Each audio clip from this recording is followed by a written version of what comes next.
اعوذ باللہ من الشیطان الرجیم، بسم اللہ الرحمن الرحیم۔ ناظرین کرام السلام علیکم۔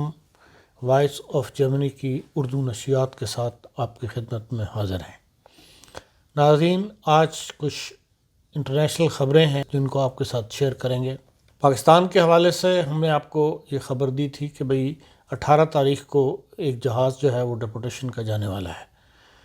جس کو قبل اس وقت جو ہے وارننگ وغیرہ جاری کر دی گئی تھی، اور ہم نے بھی ناظرین کو بتا دیا تھا کہ بھئی جو متاثرین ہیں اگر وہ کچھ اپنی مدد آپ کے تحت کوئی نہ کچھ بندوبست کرنا چاہتے ہیں تو وہ اپنا بندوبست کر لیں۔ اس بارے میں خبر اطلاع یہی ہے کہ یہ منگل 18 تاریخ کو منگل کی رات کو یہ جہاز جو ہے میونخ سے اڑا ہے اور بدھ کی صبح کو جو اسلام آباد میں لینڈ کیا ہے، اور اس میں 33 پاکستانی سوار تھے، جس میں سے 24 جو تھے وہ جرمنی سے تھے،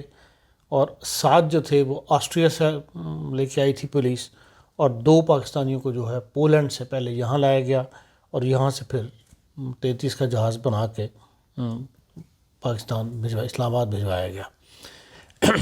یہ دوسرا جہاز ہے جب سے کرونا آیا ہے جو پاکستان گیا ہے۔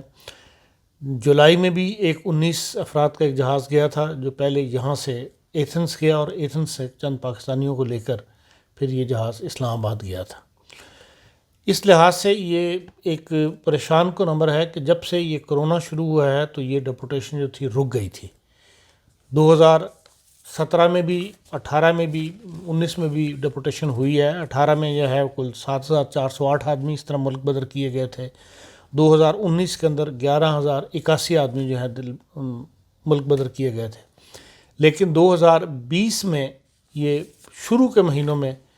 کچھ 300 350 بندہ انہوں نے بھجوایا تھا دوسرے ملکوں میں۔ اس کے بعد ان ممالک نے اپنے بندے لینے سے انکار کر دیا تھا، اور اس کی ریزن یہ بتائی تھی کہ بھئی کرونا وائرس کی وجہ سے ہم یہ بندے نہیں لے سکتے، اس لیے یہ ڈپورٹیشن جو ہے مارچ کے بعد سے رکی ہوئی تھی۔ اب نہ جانے کیوں یہ ہے کہ صرف پاکستان جا رہا ہے۔ جولائی میں بھی صرف پاکستان گیا جہاز، اور جو 2 دن پہلے گیا ہے وہ بھی پاکستان گیا ہے۔ باقی ممالک ابھی تک قبول نہیں کر رہے اپنے شہریوں کو، اور کرونا کے بہانے سے وہ فائدہ اٹھا رہے ہیں۔ لیکن بہرحال پاکستان کی کیا مجبوری ہے کہ انہوں نے یہ اپنے ڈپورٹیشن کے لوگ جو ہیں وہ قبول کرنے شروع کر دیے ہیں۔ یہ سلسلہ جو ہے مہاجرین کا، یہ نقل مکانی کا، انسانوں کی نقل مکانی کا، یہ اب ایک مستقل موضوع بن گیا ہوا ہے۔ ہر مہینے، ہر دن جو ہے لوگ یورپ کی طرف آ رہے ہیں۔ پہلے بلکان روٹ تھا، پہلے تو ایئرپورٹ سے استعمال ہوتے تھے، ایئرپورٹس کے اوپر بند ہوا تو پھر لوگوں نے بلکان روٹ لے لیا۔ بلکان سے سینکڑوں میل پیدل چل کے لوگ یہاں آئے۔ اس کے اوپر ترکی اور جرمنی کے درمیان یا یورپی یونین کے درمیان ایک معاہدہ ہو گیا کہ بھئی ترکی ان لوگوں کو وہاں روک لے گا۔ اب اس کے بعد سے جو ہے وہ سمندر کے راستے لوگ جو ہے وہ مسلسل آ رہے ہیں، اور یہ ایک خطرناک راستہ ہے جس کے اندر بہت سارے لوگ ہلاک بھی ہو جاتے ہیں۔ آج ہی UNHCR جو ہے انہوں نے یہ رپورٹ جاری کی ہے کہ بھئی سوموار کے روز جو بحر روم ہے اس کے اندر ایک کشتی جو ہے وہ ڈوب گئی تھی، اور جس کے اندر 45 افریقن تارکین وطن جو تھے وہ بیچارے ہلاک ہو گئے، یہ سمندر میں ڈوب گئے، اور جن میں سے 37 جو ہیں صرف زندہ بچے تھے، اور زندہ بچنے والوں میں سینیگال، مالی، چڈ اور گھانا کے لوگ جو ہیں وہ شامل ہیں۔ اور جنگ سے تباہ حال افریقن ممالک میں جو ہے ملک وہ بحر روم کا راستہ اختیار کر رہے ہیں یورپ آنے کے لیے، اور یہ ایک مرکزی روٹ بن گیا ہوا ہے جس کے اوپر باوجود ہزاروں سینکڑوں کوششوں کے ابھی تک قابو نہیں پایا جا سکا۔ یورپی یونین میں کئی دفعہ اس مسئلے کو ڈسکس کیا گیا،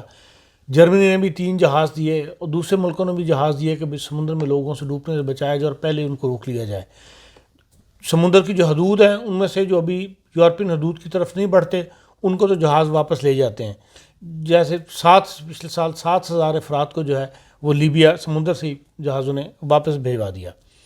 اور 2020 میں جو ہے سے اب تک اس رستے سے آنے والے 302 افراد جو ہے وہ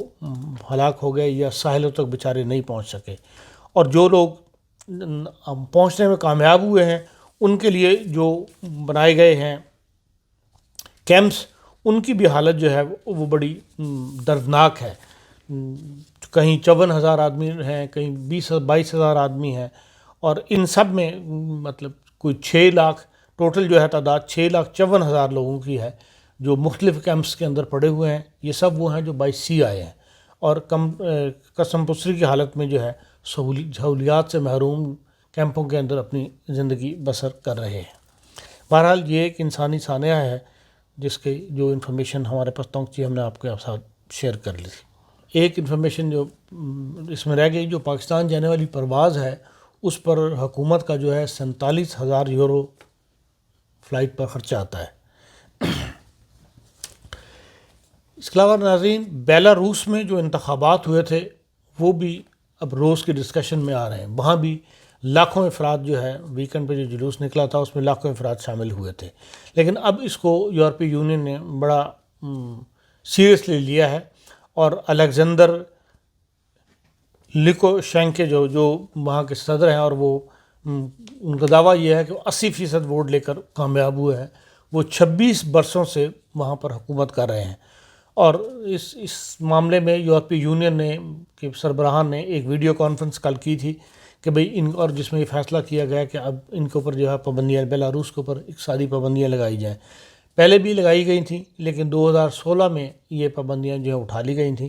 لیکن اب دوبارہ ان پر پابندیاں لگا کر ان کو پریشرائز کرنے کا کہ بھئی وہ حکومت چھوڑ دے یا یورپی یونین کی موجودگی میں یا ان کے مبصرین کی موجودگی میں انتخابات ہوں جو کہ غیر جانبدار انتخابات یا شفاف انتخابات کروائے جائیں. اس کے لیے جو ہے انجلا میرکل وہ آج فرانس کے ایک ساحلی شہر میں گئی ہیں جہاں پر کہ فرانس کے صدر جو چھٹیاں گزار رہے تھے اور وہاں پہ ان دونوں کے درمیان ایک اس حوالے سے ملاقات بھی ہوئی ہے.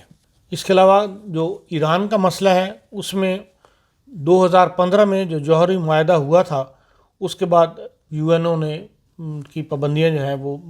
ایران پر پابندیاں انہوں نے نرم کر لی تھیں، لیکن پھر اسلحے کی فروخت کے بارے میں جو ہے امریکہ نے دوبارہ شور ڈالا اور ایران کے میں اسلحہ فروخت کرنے سے، ایران کو اسلحہ فروخت کرنے کے حوالے سے پابندیاں لگانے کے لیے انہوں نے سلامتی کونسل میں جو قرارداد پچھلے دنوں پیش کی تھی اس میں وہ امریکہ کو شکست ہوئی اور اس میں صرف 2 ووٹ پڑے تھے امریکہ کے فیور میں. یورپی یونین کے اکثر ممالک نے اس میں ووٹ نہیں دیا تھا،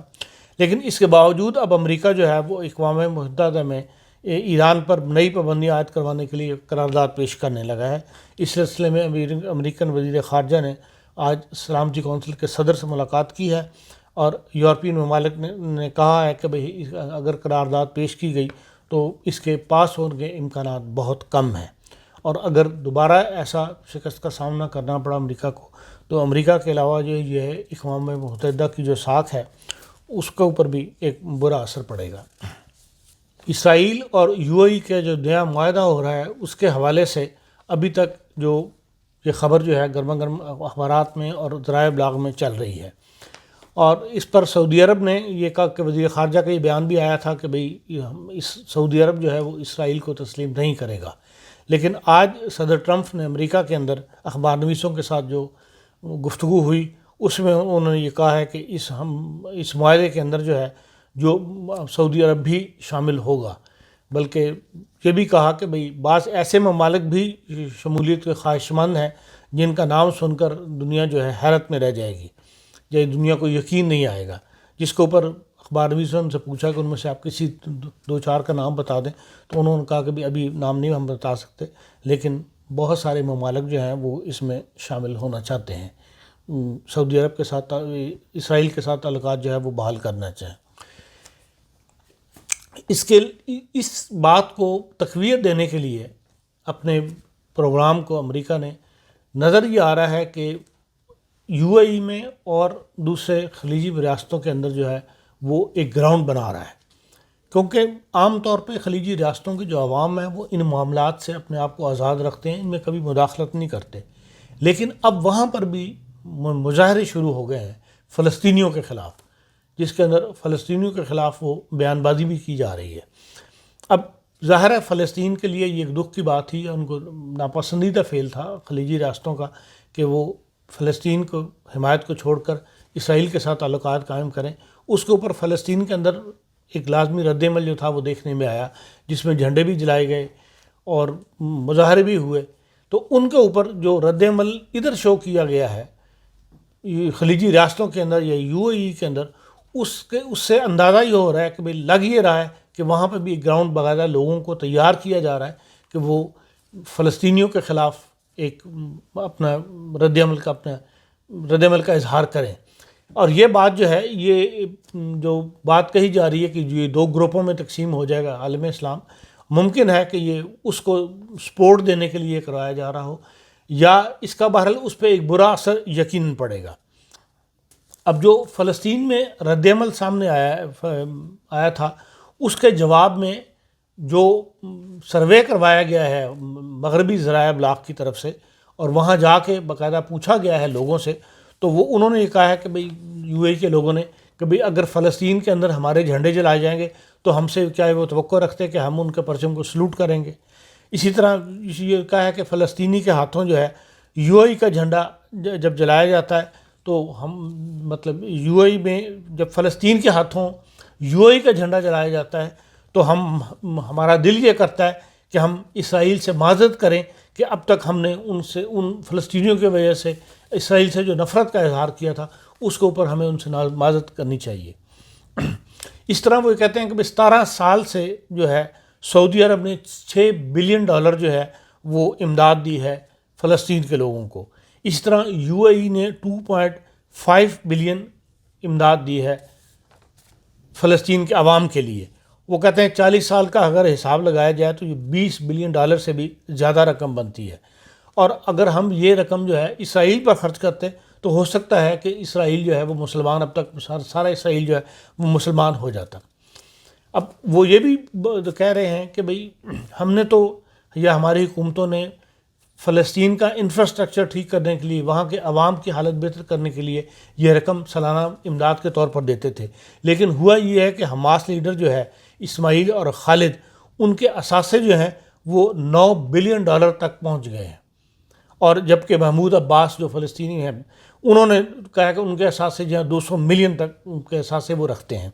تو اب فلسطین کے عوام اب بھی غریب ہیں، تو وہ کہتے ہیں کہ یہ کوئی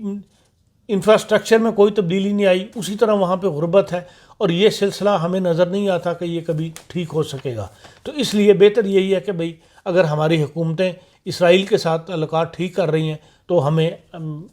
اس پر کوئی اعتراض نہیں ہے. اب یہ بلکہ یہاں تک انہوں نے یہ فقرہ کہا ہے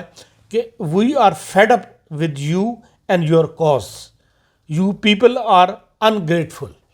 اب یہاں تک مطلب عوام کی طرف سے رد عمل جو ہے وہ سامنے آنا شروع ہو گیا، اور بظاہر یہی نظر آتا ہے کہ یہ رد عمل کے لیے گراؤنڈ تیار کی گئی ہے اور لوگوں کو اس طرف اکسایا جا رہا ہے تاکہ جو فلسطین اور عرب اور ان کے درمیان جو معاہدے ہوں